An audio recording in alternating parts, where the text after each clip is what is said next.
What's going on, guys? It is 6:30 in the morning on Monday, and I'm getting ready to head out to San Francisco. I'm going to be there for the next few days.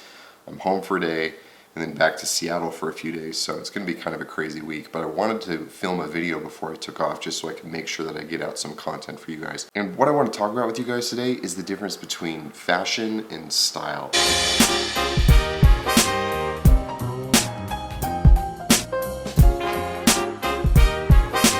Man, this is one of those subjects that there has been so much discussion about it, and I think it's really hard to kind of pin down because it goes into a lot of deeper things. A lot of guys will say, well, you can buy fashion, but you have to develop style, and there's certainly an element of that to it.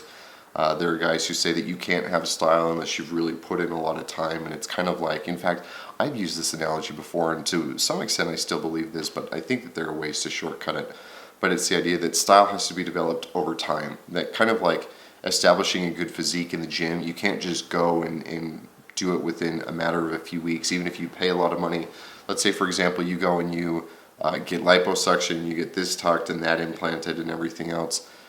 Your body may look better externally, but you still are going to carry yourself the same way. You're still going to have a lot of the same problems. And to a certain extent, that's an argument that falls within the difference between fashion and style. You could go out and spend 10 grand on an all new wardrobe, and it's not going to look good on you. And part of that is because it really does require some of these deeper things. So I've spent a lot of time thinking about this. I've spent a lot of time talking about this with guys who work in the industry, with guys in the Odysseus undertaking, with other bloggers and YouTubers, and it's kind of a fascinating topic. And as I've had these conversations and as we've gone back and forth over the years, I've come up with 4 variables that I think are necessary in order to make the jump from fashion to style and being able to have people know that you are the one who's actually expressing yourself through your clothing instead of it just being an external force that's acting on you, and that's why you decide to wear the clothing that you do. So the first element of it,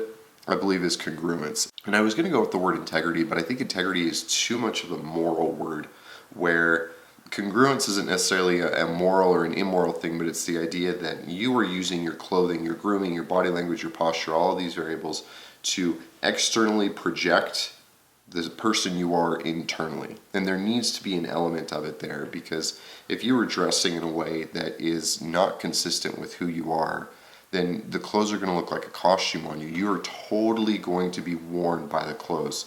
A really good example of this, you don't see it as much anymore because the whole pickup artist industry is kind of dying, but you look at old PUA guys like Mystery or Neil Strauss, and those guys and a lot of the coaches and the gurus, those guys could wear really crazy, outlandish stuff, and in a way it was consistent with who they were, and so it would work. But then as they were training their students to wear this kind of stuff and use this as a way to peacock, guys looked absolutely ridiculous. And the reason for that is because it wasn't consistent with who they were. It was very much a costume that was being pushed on them from an external force or an external factor, as opposed to having anything to do with who they were internally. I also think that this is where the big one of confidence comes in, because so many guys, in fact, we've done videos where I've talked about this before, so you can check those out, but so many guys will say, well, all you have to do is be confident to wear something and have it look good.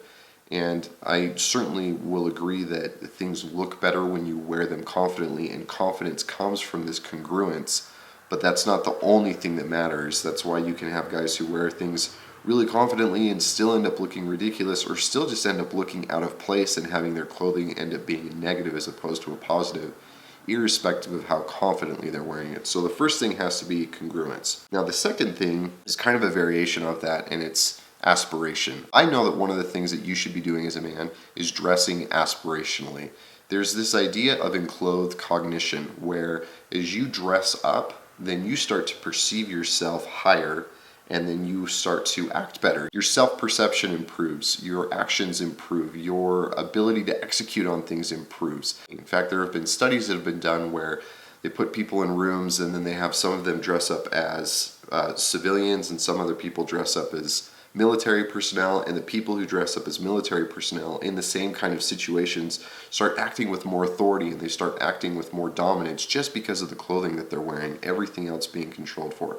And so whatever it is that you're aspiring to do or aspiring to be, you need to balance out the difference between congruence and aspiration. And this is actually where another good weight training analogy really comes into play, because and I know we've talked about this before, but I think it's so good when it comes to this. Let's say that you want to deadlift 500 pounds. You can't go to the gym tomorrow, put 500 pounds on the bar, and start pulling. You can't. I mean, you could try and do that every single day, but if you try, then you're not going to get it to that point. Let's say your max right now is only 275, so you go in tomorrow and you put 280 on there, and you struggle and you strain and you get that 5 pounds. And then you continue to work on accessory things, and then maybe a month from now, you can get it up to 285 or to 290, and you make these incremental jumps by constantly aspiring more and pushing yourself harder. So you've got the congruence of starting with where you know you are. You've got the aspiration of always pushing a little bit further and further so that you can become eventually what it is that you want to be, and that's where I think style comes in. I think a lot of times fashion certainly doesn't have a lot of congruence because it's externally pushed upon you as opposed to internally emanating from you. But then even this idea of aspiration, a lot of times there's not the psychological understanding of this. It's just that I want to be part of the tribe. And that's really what number 3 is this idea of tribe. Tribe is, I'm going to continue to talk on this because tribe just, it matters. And tribe certainly matters when it comes to clothing. Whether you're a guy who's into streetwear, you're into menswear and suiting, you're into like the Huckberry style tech rugged, you're into any number of things. Ultimately, you're not making your clothing decisions just based on your own personal taste alone. You're making those clothing decisions based on the people in your life that you want to be like, whether they are physically in your life and it's actual in-your-face person-to-person tribe, or it's an online tribe of people that you aspire to be like. One of the dirty secrets about this whole world of men's clothing is that nobody's inventing anything new. Nobody's doing anything new. You may have pockets or groups or tribes that are gradually moving in one direction or another. The world of menswear and suiting is a really good example. Since 2014, 2015, we as a whole have started to move away from skinny suits. And yes, you still have guys who kind of linger and hold on to that. But the stuff that you were seeing back in 2011, 2012, skinny suits, really skinny lapels, those kinds of variables, they're not really doing those anymore. And there's not one particular leader. It's not like you could say, well, Beckett and Robb is leading the pack, or B&. Taylor, or The Armory, or none of these brands are really doing anything entirely on themselves with everybody following suit.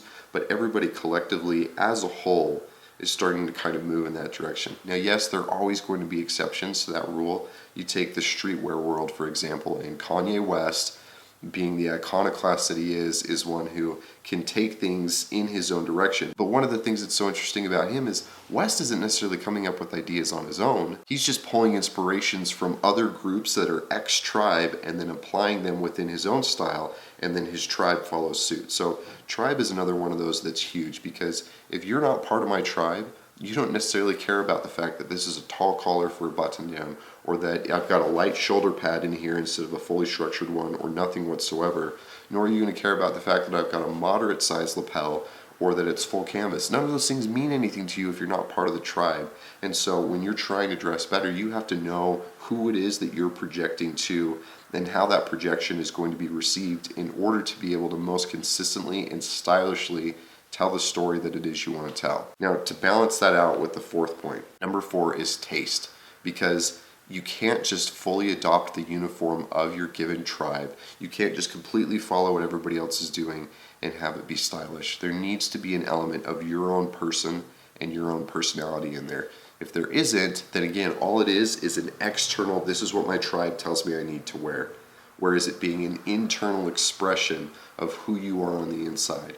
And one of the things that's so interesting is our modern world tells us that tribe and individuality, or tribe and taste, are mutually exclusive, that you can't be influenced by other people and still be consistent with who you are as a person, which is really kind of silly if you think about it, because every single one of us cares about what some other people think, and we're involved in these groups and in these tribes, yet we still have our own things that make us our own individuals.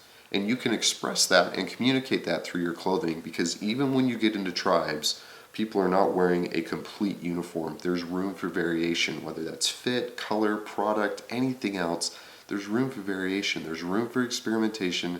There's room for personal communication, and that's where your taste comes in. So again, those 4 things are congruence, aspiration, tribe, and taste. If you have those 4 things, those 4 elements into your clothing, in your presence, in the way that you communicate, in your grooming and everything else, then that's when it goes from fashion, as in this is what the world projects onto you, to style, which is this is what I project about who I am onto the rest of the world. I hope you guys enjoy this video. I'm really curious to see what you're going to end up saying. As always, I love hearing your guys' comments as we talk about subjects like this.